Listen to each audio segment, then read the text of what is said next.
Hello friends, let us start with the next topic, employee involvement in the customer satisfaction. Is it audible? Shall I start with? Yes, sir. Yes, sir. Okay. Okay friends, the last week we have seen the customer retention, about the 7 different types of the customers. We have seen methods to collect the customer feedback. Out of that, we have seen the comment card, questionnaire, focus groups, toll-free numbers, next visit to the customer place, report card, internet and social media. See, all these 7 are about the external customers, but the last one is about the internal customers. Okay, we have seen all these, they are so important. Most of the time the organizations will give weightage to the external customers feedback, and that's why you can see that there are 7 methods to collect the feedback. But there are the people who are also really involved in the product development as well as the services. They are also a important part of the product development. They are called as the internal customers or your employees. Their feedback is also so important, or it is also very much required to develop any new product or improve the product. Okay, let us start with that part. We will go to the employee involvement. Okay, employee involvement. Who is our employee? Employee is nothing but our workers or the stakeholders who are working for the organizations or who are working under your organizations, either the paid or non-paid. Then why you need to involve the employees? Okay, that is the first question. Without the employees, can't you do the feedback or can't you satisfy the customers? Yes, definitely you can, but the thing is, they are the forefront leaders or they are the people who are directly involved in any product or development. That's why the employee involvement is required. The equal treatment as that of the external customer with respect to customer satisfaction is very much required. Whenever you talk about the customer satisfaction, don't consider only the external customers. You have to think about your internal customers also. Okay, their internal customers are very much important from the organization's perspective. Okay, then the first user of the product or service, they are the people. Okay, whenever you launch any new product or new services, the first and foremost user are your employees. They will come to know that how the product is doing or how the product is performed or how the product specifications are incorporated. That's why the first feedback you will get from your employees. Okay, that's why the employee involvement is very much essential in any kind of the product development or the services. At the same time, they are the people who are very within your reach, and day-to-day activities they are involved, and you can meet them in a day-to-day activities in not only day wise, you can hourly or half an hourly or even in a minute together you can meet them. That's why the quick feedback can be received, or you can very quickly come to know that whether this product will going to help the society or help the customers or not. Definitely you can change the modifications immediately based on your customers, or otherwise you have to wait till it goes to the market, then you have to get the feedback from the customers till they use that product. It may take around 6 to 8 months sometimes. If it is a big product, you are giving the service warranty of 6 months. After that only you may get the complaints. Instead of that, if you ask your employees or your workers, then immediate response or immediate feedback is possible. That's why to know the immediate feedback, you have to involve your employees. The next one is they are practically involved. Okay, in every product development stage or any service provision state, they are directly involved. They know very well about the product and the services. The external customers may not be knowing the complete technical details of the product or the service, but these internal customers, they very much know, because they are involved in the product development and the product design and the product performance and product specifications, including packaging, including the delivery, the raw material used, everything they know. Technically, complete details they know, and they know the technical know-how. That's why they are the people who will give the better feedback compared to the external customers. At the same time, why you need to involve the customers? Without the customer involvement or your employee involvement, you can do the product or you can develop the product, but when you seek the advice or the feedback or suggestions, then definitely their morale get boosted. They get what is that, motivated, or they get that zeal and enthusiasm can be retained in the customers, the employees you can call. Okay, that motivation to be retained in the customers, for that purpose you need to involve the people. Okay, that motivation part is very much essential to develop or to grow any organizations. At the same time, when you involve the people who are in your organizations, automatically they will get morally boosted. They will also think, yes, their suggestions are seeked and their suggestions are incorporated and they are valued for their suggestions. In that way, the moral support will get boosted because of involvement of the internal customers.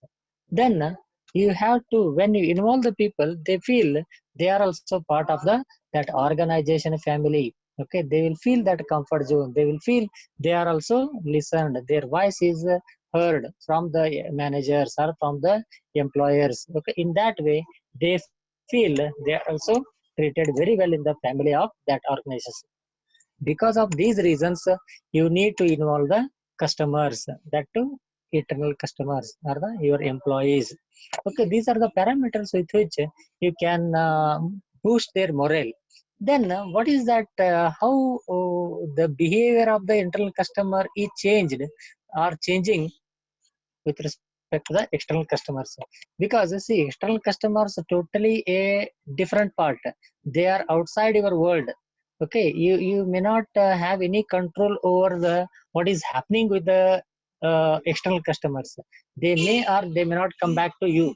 But the thing is, internal customers, they have to they have to live with you. They have to be part and parcel of the product development, and they have to be involved in a day-to-day activities. But the external customer is not like that. Any point of time they can quit the service, or they can quit the product, or they can complain. Okay, but it is not the case with the internal employment or internal employees. Then how to go with the internal customers? It is a very challenging. The most practical approach is to retain the zeal and enthusiasm in developing the product and services, or modifying the product and services, or launching the new product and services with your internal customer. Because your brand value is decided, or it is okay, it is taken to the next level because of your internal customer association. Okay, then when we see that it is very a difficult and challenging task to motivate or to retain the zeal and enthusiasm in your internal customers, then there are so many people who have given the theories. Okay, there are different theories in the field of the management who are given input how to retain or how to motivate your internal customers. You already know this theory. The next theory is about Maslow's hierarchy of needs. You have seen this theory already. Everybody know it. There are 5 levels of the hierarchy. Out of that, you can see it is a triangle. Okay, it is a regular triangle shape. Why? Because why it is shown as a triangle is the lower level is the base is having the highest number of people. Okay, if it converges upside, then the number of people will be very less. It is almost like any management structure, because number of workers will be more at the level and executives will be less in the middle, and the last one is the top level executives are the managers. Their number is also less. And when number is less, you can see the positions also. Okay, there are more number of workers at the bottom and few numbers of the executives who are controlling the workers at the middle, and the executives are controlled by 1 or 2 people in the top level, either the CEO or the chief executive or the AMD, or you can call the director, something like that. Okay, like that. If you take the example of the college only, there are so many students and so many faculties, one HOD, one principal, one chairman, and one president, like that. Okay, when you go up the hierarchy, you will find a less number of the people at the top level. The same way, it also indicates the number of levels. Okay, then let us go with the last one, or the bottom most triangular base is a physiological needs, or it is also called as a basic needs. Can you able to see this, guys? Yes, sir. Hello. Yes, sir. Yes, are you able to? Yeah, that is shown with a very red color. Physiological need. Physiological needs are nothing but the basic needs. Roti, kapda, makan. Okay, the people basically work or they get motivated. The motivation starts with the first one is bread and whatever the provision, shelter and the food. Okay, food, cloth and the shelter, these are the three basic roti kapda makan we can call. These are the basic needs. The person will start working for these things once they are satisfied. Okay, the people will work for the first thing. Okay, don't imagine about the engineers, the people who are working at the lower level. Their engineering comes in the mid level. Okay, don't think that what the theory we are teaching here, it is not applicable to the engineering students, right? Because they will not work for the roti kapda makan, they want some position and designation, something like that. Once this roti kapda makan is satisfied, then they will think that there should be a safety in their job.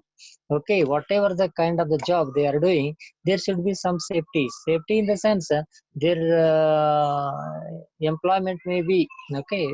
They should not be a daily workers, or there should be some commitment from the organizations. Their commitment should be valued, or otherwise they should not be. There should be rules and regulations for the appointment, you can call. Okay, and at the same time, the people are working in the organizations or the industries where there is a lot of safety precautions are required. Some hazardous companies, or some chemical industries, or some nuclear reactors. Even nowadays, you are seeing the people who are working in the hospitals, COVID-19. Each doctors are given with their medical insurances like that. The safety also comes next. Okay, they are not only working for the roti kabda makan. Once this level is satisfied, the second level is about the safety. Safety is also a prime importance for the any worker. At the end of the today, we will see how the priorities of the employee and employer varies. What the employee look into the job, or what the employers are looking into the job. Okay, the third one is love and belonging. This level is usually in the textbook. It is named as a societal needs. Okay, the first one is physiological needs. Second one is safety needs. The third one is sociological. Okay, social needs it is called. Okay, in social needs, you should be respected. Okay, when you work for any organizations in the society, you should be recognized. Yes, this is a fellow. He is working as an engineer, or he is working as a consultant, or working as a trainee engineer, something like that. He should be known, or he should be recognized with that particular designation. Then the society should respect him. In that way, the job should be. Then only the people will get motivated. Once this level is attained, that societal needs are satisfied, when they are given with a good salary, good designation, and the good recognition, then automatically they people will think about the esteem needs. Esteem needs means they want to be recognized, they want to be given the facilities. Okay, if in any organizations, if you are designated as a assistant manager, assistant manager should be given with some specific room. No, he should have a specific area. Okay, he should have the chamber, he should have the facility for that, he should have the resources, he should have the human resource, and he should have the assistants, he should have the facilities, and he should have all the facilities. When then only you can call him with that designation. If the assistant manager or the manager also comes and sit with the worker, then people will not recognize him, or they will not respect him. Okay, that's why the esteem needs comes with a specialized treatments. Okay, those treatments are very much required when people want to work in the organizations. At the same time, you can call these esteem needs are nothing but the promotions. Okay, when they are promoted, they should be respected with respect to that designation or that level of the work. Okay, that comes as a esteem needs. When these esteem needs are satisfied, if you take the example of the companies like big companies like Tata or Reliance, there are people who want to work for the organizations.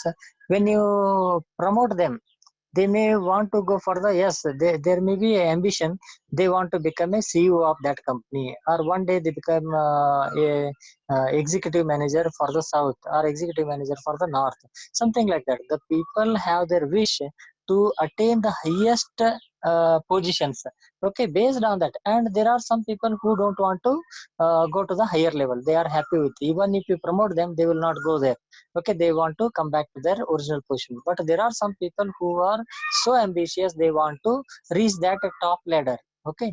That's why you might have seen this in so many organizations, the people are promoted, and one day they become CEO of the that particular company, okay. This is most of the time it happens, it is a internal promotions, okay. Most of the time the people will get motivated when they attain the highest degree or the highest position in that particular organization.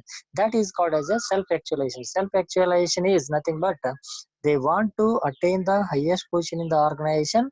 For that purpose they are working, okay. They, if you are giving that kind of the positions, they are get motivated. It is not with everybody, and some people do like that, and some people may not think, because there will be only one position, okay. You might have seen how the police department works. There is IG, DG, SP, assistant additional SP, okay, DYSP, SP, okay, like that. There are so many decisions. At the end, finally, the people to attain the IG post, inspector of general police, there will be only one post, okay, and based on their caliber capability, only one will be promoted. But every IPS officer wish is to become a IG, okay. But it is not possible to everybody, because some people will retire as a SP, or some people are ADGP or something like that. This is how and take example of the colleges only. They want to become HOD, only few people can become HOD. Yeah, some many people want to become principal, there is only one post as a principal, something like that, okay. There will be only one post, but the thing is, the wish is they everybody want to attain that or reach that highest positions, then only they are getting motivated. This is very basic structure developed by the scientist called Maslow's, okay. And it is well popularly known as Maslow's hierarchy of needs. And these are the 5 different levels of the Maslow's hierarchy of needs. And everywhere in any social science this is very popular, and don't make it as inverted, it is a regular triangle only, because if you make it uh, upside down, then the total this one vanishes, okay. Instead of that you have to make. And the second person who is given uh, about the hierarchy of needs is the Herzberg, the scientist called Herzberg. Okay, yeah, Frederick Herzberg. This fellow is also worked on the how the motivation happens in case of the internal customers. The internal customers are motivated because of there are so many parameters, and he identified the 2 parameters. One is the dissatisfiers, and second one is the motivators. Okay, and we will come to that. Are you seeing this slide now, guys? Yes, sir. Two factor theory you are saying? Yes, Okay. sir.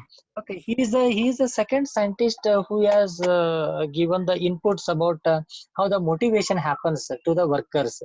Okay. The scientist name is Frederick Herzberg. Okay. He has developed a theory. It is almost similar to our previous Maslow's theory. Okay, but he has identified 2 more factors. One is dissatisfiers and the motivators. Let us go with that. Herzberg motivation theory called by different names.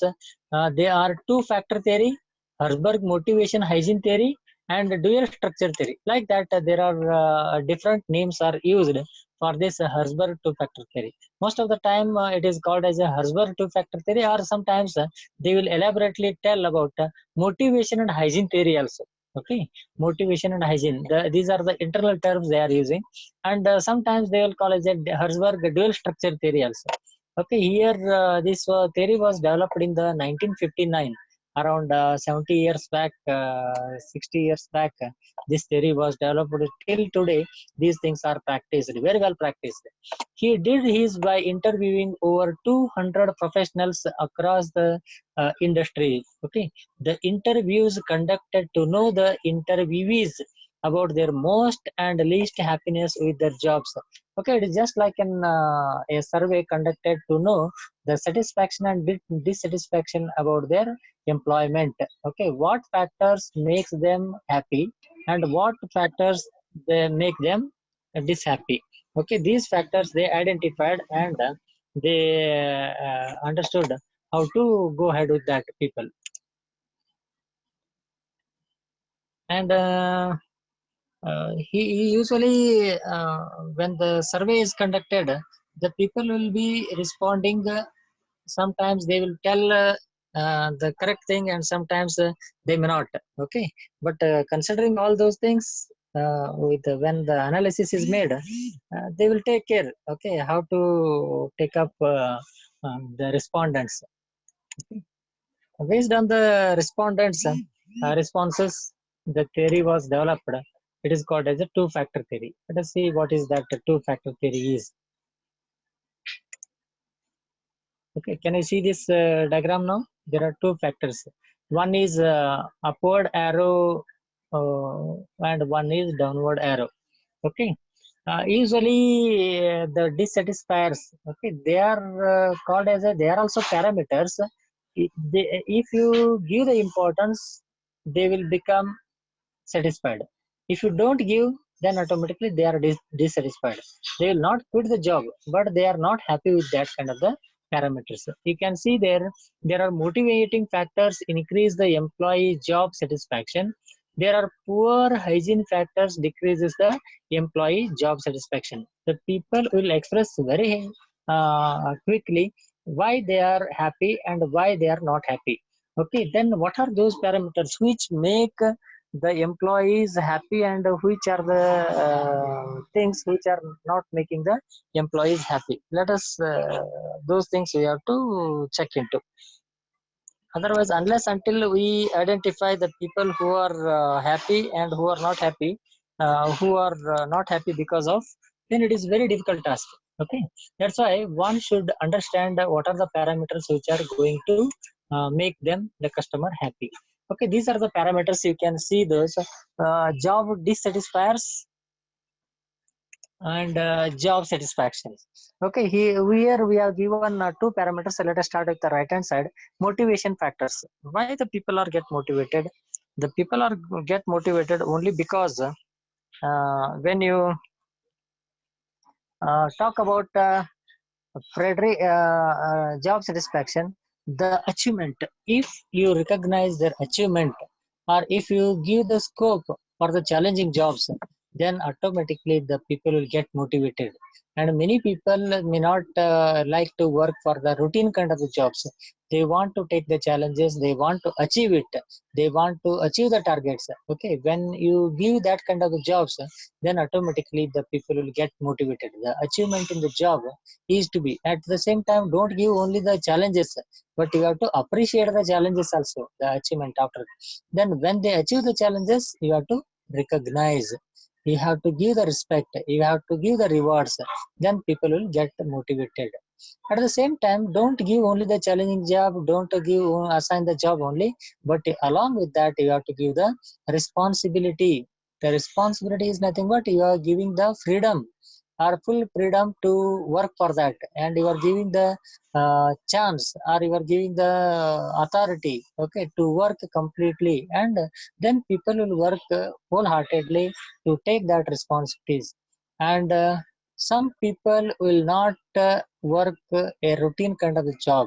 That's why job satisfaction is dependent on the work itself, what kind of a job they are doing. If you ask them to every day pick and place, then people will get demotivated and they will get bored. Okay, that's why you have to. There is a one term called job rotation. Okay, people will be. If you go to the any banks, you might have seen in banks all the time people are counting the money and dispersing the money. That's why if you go in a weekly basis or fortnightly, we can see a different people in the different counters, because one day the people who is dispersing the money, the second day he may not be working on that, because every day counting the money becomes a boredom. To avoid that, the job rotation makes, okay, in industry also the people will do that. That's why the work should be challenging, the work itself should be motivating. The next thing is about the advancement in the work. Okay, advancement in the work means the people should get to, or have to give the chance to work with the new technologies. Nowadays, you may be knowing, everybody is working with the computers. If at this point of time, if you ask them to work on the typewriters, then who will work? Okay, that's why you have to go with the advancement in the job. Then only people will get motivated. If you ask them to write on the paper and do it, then people may not like. Now everybody is interested to type it directly on the computer, and directly they want to make a copy. That advancement in the job also makes them happy. The next one is everybody works for their personal. Okay, the job should have that kind of the features. It should give the self satisfaction or personal growth should be there for any person who is working in the organization. Okay, that's how you have to give the chance for everybody, so that they get satisfied, and they have to get recognized with that personal work. Then there is one more left hand side. You can see that job dissatisfaction, or they are also named as a hygiene factors. Why they are called as a hygiene factors? They are the parameters which will decide whether the people are happy with your job or not. Okay, these parameters, when you give attention, then people will work motivated. They become a job satisfier.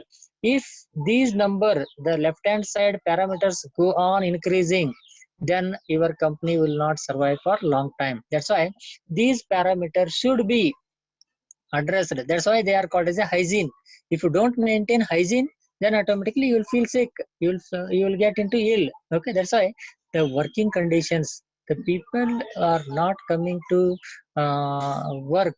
They have to feel happy. That's why, because their valuable time, one third of the, if it is 8 hour working, 8 hours when they are staying with you, the working condition should be good.